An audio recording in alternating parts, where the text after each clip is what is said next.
bado na uzima na uhai ya kukutana hapa, kwa tunaweza kuja kwa pamoja kusoma pamoja na kuhamasishana, lakini kikubwa zaidi ambayo inakuwa inatupa furaha baada ya kaka Sama Mungu kumjalia busara na hekima, kwa hii live inakuwa inafunguliwa na ibada.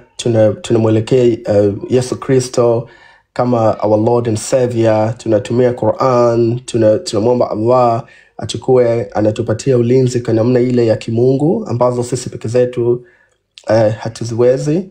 Hii ni jambo kubwa sana, sababu kama kwa nchi ya Tanzania kwa wakati moja zaidi ya watu 700 mpaka 1000 wanakuwa live, lakini huwezi kukuta live ambayo imekubali kumweka Mwenyezi Mungu yake mbele kwa zile kupitia maombi ya dini zote ambayo tuko nayo kwa ulimwengu sasa hivi. Kwa hiyo hii ni jambo zuri, na namuomba Mungu akuwe anatujalia ikuwe ni jambo tunaweza kuiendeleza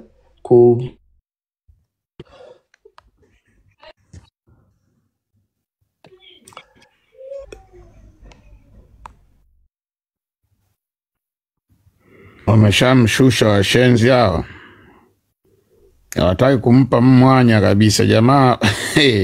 Yaani hapo wamesha kaa tayari kwenye mavyumba yao. Jamaa hawa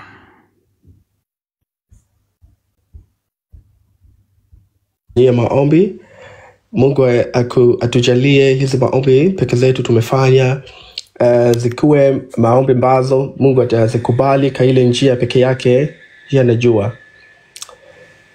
Account yangu inakuwa ni account inoshambuliwa sana, hata kama siko kama live inashambuliwa sana. Hakuna haja ya kuendelea kuongea kuhusu hiyo, tunaweza tukaendelea na mambo ya mengine ya msingi. Ndugu yangu, niko na ombi ambayo naileta kwenu nyinyi kila siku, na leo napenda kuambia kwamba si hapa sote tumekutana hapa kwa lengo yetu ni moja. Ni kwa sababu tunaipenda nchi yetu, ni kwa sababu ya damu ya ndugu zetu ambayo imemwagika kwa ajili ya kutupigania sisi. Ni kwa sababu pia nyingine kubwa ambayo mara nyingi hatujataja, tunatamani kuwepo kwa nchi yetu kwa ajili ya kuijenga, kwa ajili ya kuitumikia, kwa ajili ya kutumika kama waajiriwa, kwa sababu tuko na imani kwamba katika nchi bora na tamu ya kuishi ni Tanzania. Kwa hiyo hii ndio kitu ambayo iliyotuleta hapa. Kwa hiyo nawaomba sana tusije tukatolewa kwa mstari. Tumuweke Mwenyezi Mungu mtukufu mbele kwa kile jambo ambayo tunafanya. Tukuwe ni watu ambayo pia tunafanya maombi sana, tumtangulize Mungu, kwa sababu hii nguvu na hizi maarifa ambazo peke zetu tuko nazo haziwezi kujenga kitu, haziwezi kufanya kitu isipokuwa kwa neema ya Mwenyezi Mungu mtukufu.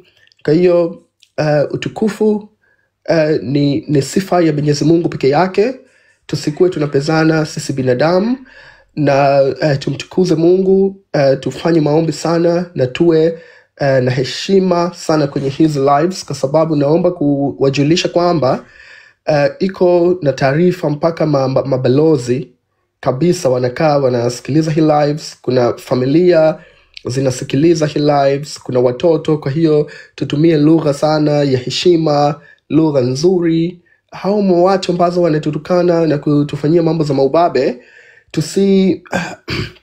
tusipoteze muda hiyo tena, kwa sababu hatuko na nguvu ya kutosha ya kugombana na ndugu zetu ambazo bado hawajajua nini anataka. Sisi nguvu yetu nyingi tunaiwekeza kwenye kuparalyze serikali, kwa sababu tunaamini maisha ile kuweko kwa Tanzania haistahikiki kuwa hivyo. So lazima tufanye kitu ambayo tutaboresha maisha yetu. Hiyo ndio ilikuwa kama ufunguzi. Jambo ya pili, jana kikao ile tumefanya, tumekubaliana leo tuwe tunakuja na jawabu ya pamoja juu ya maandamano yetu ya amani isiyokuwa na kikomo ambayo tutawendea ofisi ya UN, United Nation. Naomba kuambia ndugu zangu kwamba tumepeleka barua kwa balozi yote ambayo iko nchini Tanzania, pamoja na wa Vatican, pamoja na ikulu ya Marekani kupitia idara inaitwa State Department. Tumepeleka barua kwa organization zile 5 ambayo tunaomba ije tupatie usimamizi. Tumepeleka barua ikulu, kwa majeshi, kwa mapolisi. Na hizi barua zote zimeandika kwamba maandamano yetu itakuwa inaanza tarehe 9. Ni kweli kwamba nimepokea maoni za watu tofauti, na ninayaheshimu sana ile maoni za watu nyingine, kwamba walikuwa watu wanadhani tufanye maandamano tarehe 8. Lakini naomba kuambia kwamba kwa sababu hii maandamano yetu na hii mikakati zetu tumeipanga kitaalamu zaidi, sa ile kitendo ya kufanya jambo kinyume na zile maelezo yetu zile tumeandika, tutaonekana kama watu ambao mambo yetu ya hovyo hovyo. Sasa kabla hatujapata jawabu, ningeweza kuwashauri kwa heshima sana, story ya tarehe 8 ama nyuma ya hapo tusiweke kwenye majadiliano zetu kwa ajili ya kuokoa muda. Maandamano yetu ya amani isiyokuwa na kikomo ambayo yatakuwa chini ya usimamizi ya mashirika za kimataifa, na kubwa zaidi leo nimepata guarantee kwamba itakuwa chini ya usimamizi ya satellite. Hizi mambo zote tumezitaarifu tarehe 9 Disemba. Kwa hiyo naomba ile kwamba tusikue tunachukua muda zetu kujadili kama tarehe 8, 7, hizo mambo tuziache. Maandamano inaanza tarehe 9. Ya kuleo jambo ya kujadili ni moja, kwamba UN tuende hiyo 9 pamoja na 10 yake tukweko pale, ama tuende ya tarehe 10 kwa sababu tunataka siku ya kazi. Hiyo tutajibizana baada ya kutoa taarifa mpya ambazo leo nimekuja nayo.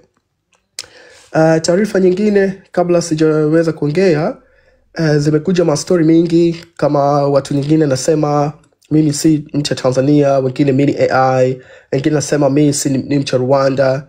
Nisingependa kuwa narejea tena story hii kila siku na kila siku, kwa sababu kilicho tuleta hapa sote si kuwa wewe ni unaonekanaje ama unamiliki nini ama unatumia passport ya wapi. Kitu kilicho tuleta hapa ni jambo ya kibinadamu.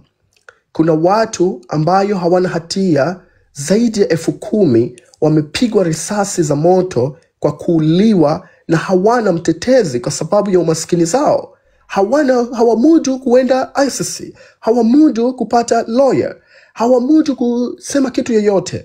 Na mbaya zaidi, maiti zao zimechukuliwa, na leo tumepiga picha nyingine za satellite, picha 9 zikionyesha mamlaka zikijaribu kuhamisha tena. Hii ni ya leo. Sasa ndugu zangu, hawa watu ambazo wanawambia kuhusu habari zangu, mimi sitaki tena kwanza leo kuja kurejea mimi ni nani, lakini nasema kama ya mwisho, mimi nimezaliwa Tanzania, wazazi yangu yote ni ya Tanzania, na niko na birth certificate, cheti ya kuzaliwa yangu imesajiliwa ndani ya nchi ya Tanzania. Mimi Tanzania ni kwetu, na niko tayari kuipigania nchi yangu kwa harama ile yoyote iko inahitajika. Na kwa sababu tu ya neema ambazo Mungu katupa na uwezo Mungu katupa, ipo sababu. Mungu hanakuwa hakupi elimu fulani, hakupi nguvu fulani mpaka akuwe anakupa hiyo peke zake. Mungu anakuwa ana mipango yake kupitia wewe na ile kitu kakupea. Kwa sababu hakuna mtu anapata elimu ama kitu kwa uhodari zake peke zake, lakini tu Mungu anakuwa ana mipango yake ndani yako. Mimi naamini kwamba kama siku kwa makosa, Mungu anataka kunitumia kwa ajili ya vijana wenzangu, tuweze kusomeshana, tuweze kupendana, tuweze kufahamishana mipango mizuri ya maisha za kimataifa, kuweza kupeana mipango za masomo ya kimataifa, pamoja na kuiokoa nchi yetu kutoka kwa mikono ya maprimitive ambazo bado wanaishi kupitia watu waliotoka zama za mawe. Ndugu yangu wa Tanzania, ninaomba sana kutofautiana kwa maoni yetu isiwe sababu ya kupigana ama kugombana. Hata kama tunatukanwa, hakuna haja sisi peke zetu kujibu watu matusi. Kama mtu atakuja na maoni yake kwamba anahisi Samia Suluhu Hassan kuwaua wale watu pale, akawatesa, ni sawa, okay, itakuwa ni maoni zake, na kama mwadilifu kwa Mungu yake na anaamini nini anasema, alright. Lakini sisi tunamheshimu vizuri, na yeye peke zake atuheshimu sisi. Hakuna haja ya kutokanana. Sote sisi ni wamoja, sote ni ya Tanzania.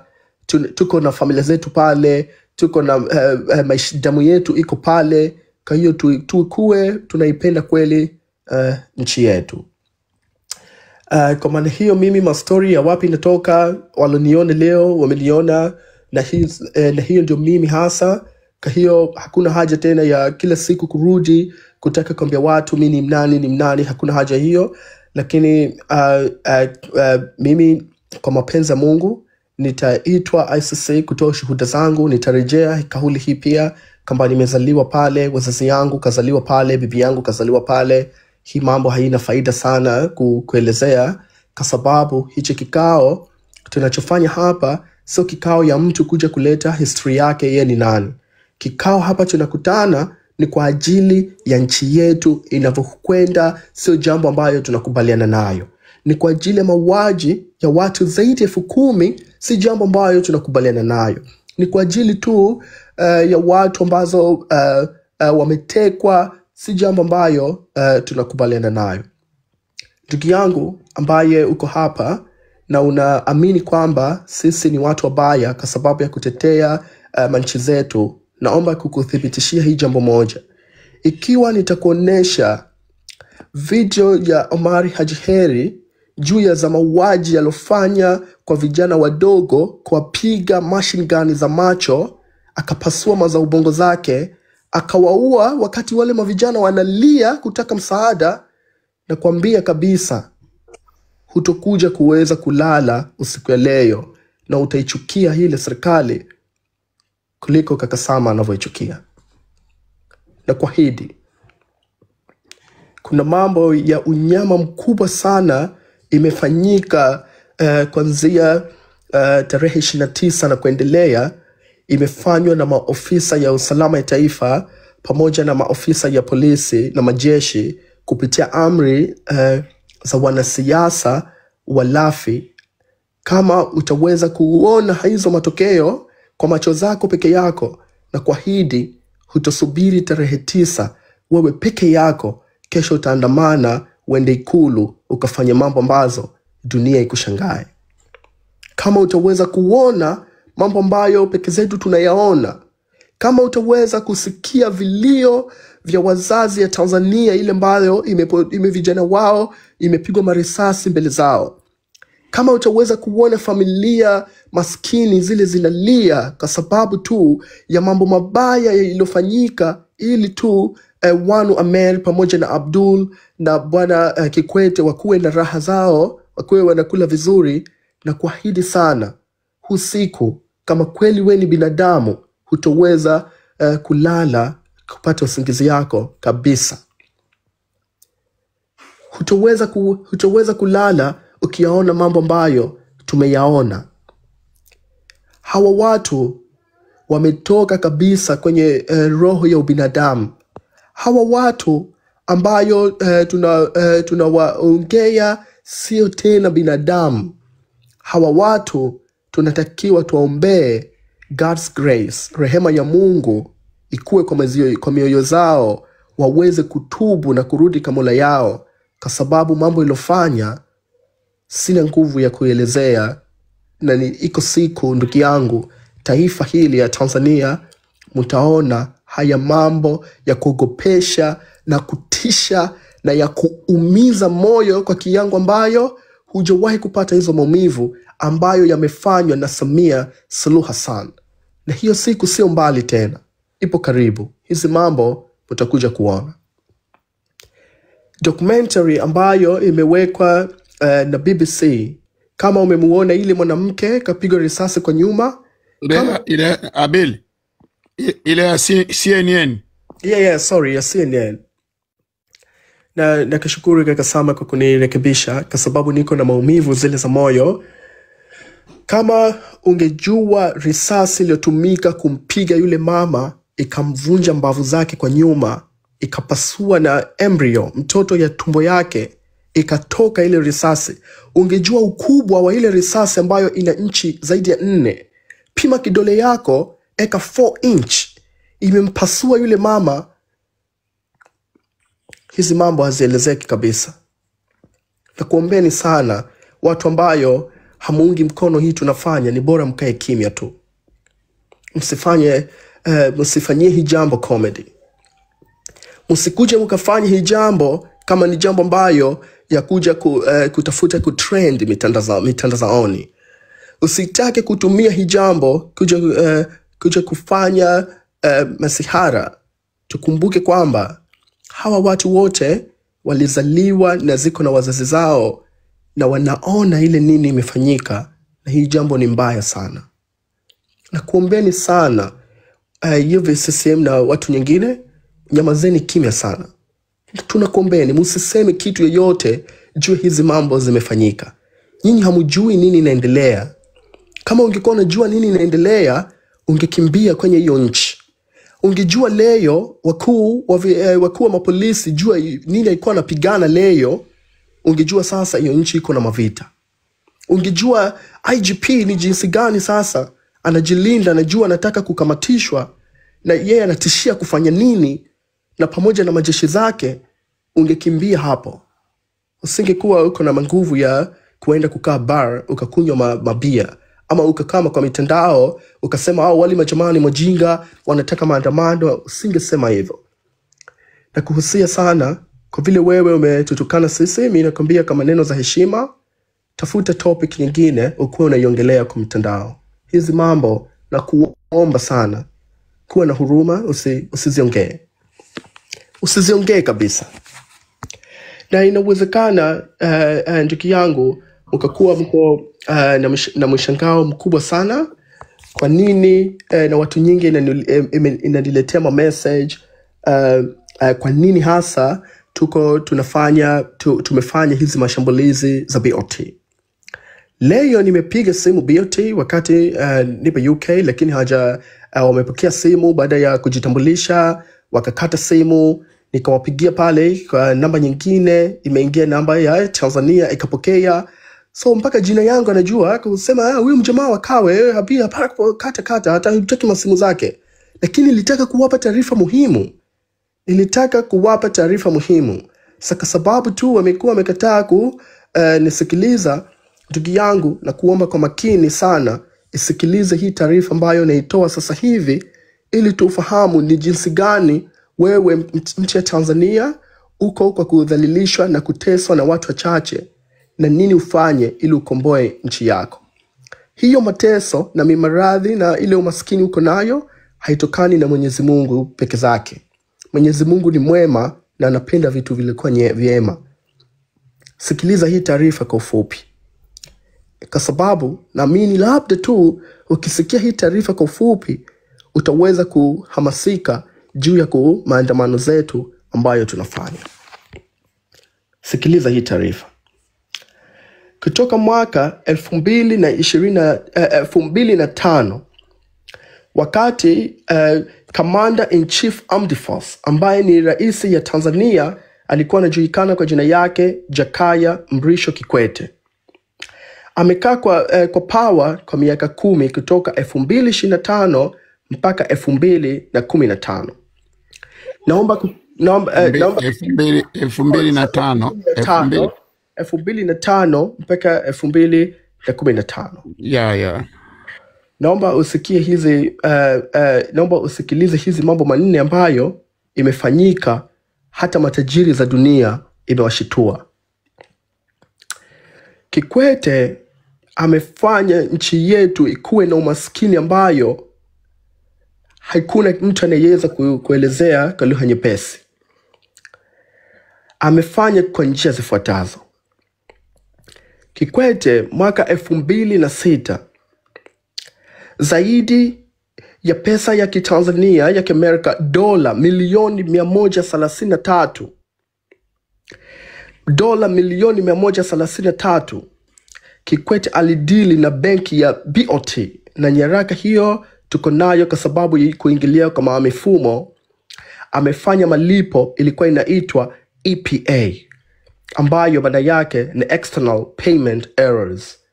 Hii ilikuwa ni utapeli mkubwa kwa historia ya mahamisho ya fedha kwa Afrika Mashariki nzima. Kwa miaka 10 haijawahi kufanyika uwizi kama huu kwa mujibu ya rekodi za kifedha za dunia, na rekodi ambayo mpaka sasa ipo BOT. Ndugu yangu Mtanzania, na kuomba leo kabla hujakuwa umelala kasome kitu kaandike report ambayo imeandikwa External Payment Errors EPA Scam. Hii 133 billion, wakati miaka ya 2006 ni kipindi ambayo umaskini yetu kwa Tanzania ilikuwa kubwa sana. Amehamisha pesa hii kupitia majambazi wenzake ambayo anafanya kazi nazo ziko BOT, Bank of Tanzania. Account iliyotumika kutoa pesa hii ni account ya EPA ambayo BOT inaifahamu. Na wamesema kwa mujibu wa account hii iliyotoa hii hela wakati Kikwete ni rais, wamesema wamelipa kwa makampuni mandogo 22. Na waomba ndugu zangu mkasome hizi mambo mabaya ambazo hawa majamaa wamezifanyia, na kwa nini wako tayari kuua lakini asitoke, kwa sababu hizi nyaraka zote tuko nazo kwa mkono. Sasa unaweza kujiuliza, ni kweli mjamaa kama Kikwete atakubali kabisa kuachia kwa serikali kwa amani? Sasa kama hiyo ni ndogo, bilioni 133 ambayo imesajiliwa kwa account ya EPA, ninaomba peke zenu, Mungu akikuwa anawapa manguvu mkasome, kwa sababu hii ni taarifa ambayo utaikuta. Hii ni wizi ambayo kwa wakati huo wa 2006 pesa kama hii haijawahi kutoka kwa Afrika Mashariki nzima. Kwa sababu tu huyu mjamaa ana roho sana ya kidunia na hamjui Mungu zake, akaja akafanya wizi nyingine mkubwa kupita mastori ambayo umefanyika juu ya ujenzi wa kitu inaitwa Twin Tower. Kulikuwa na majumba mawili yamefanana ya Twin Tower. Hii ndugu zangu moja kwa moja kwa mara ya pili nyingine Bank of Tanzania. Subiri Abil, wekeni kopa basi, watafunga. Okay, endelea. Unaweza ukaendelea Abil. Ndugu zangu, baada ya bilioni 133 hile, kwa sababu tu hii ni mtu ya kidunia, akaingia kwa mpango ya kujenga ofisi kubwa, makao makuu ya BOT. Akashirikiana tena na majamaa zile wakajenga ofisi ile kubwa ya BOT kwa Tanzania shillings bilioni 221. Zile nyumba naona zimejengwa kwa bilioni 221, jambo ambayo kwa mujibu wa wataalamu, nina ripoti ya wataalamu ya ujenzi ambayo wanashughulika na majenzi ya manchi kama Singapore, China na Dubai, wanasema hata bilioni 100 haiwezi, hata bilioni 70 ya Tanzania ni nyingi kwa zile majengo, kwa mujibu ya quality yake, wapi lipo na vipi imefanyika. Sasa ndugu zangu, tuko na document ambazo zimesainiwa na procurement officer. Maana yake ni afisa wa manunuzi ya mavifaa. Kama wewe peke zako utaona hii bilioni 221 baada ya hapo imekwenda wapi, unaweza ukalia. Ni bora hata ingekuwa imekwenda kwa matumizi ya nyumba zake kujenga. Hizi pesa, naomba mnisamehe sana kwa kauli hii natoa, walitumiwa watu mpaka wanawake malaya ambazo ye peke zake alikuwa ni na mahusiano nayo karaha zake.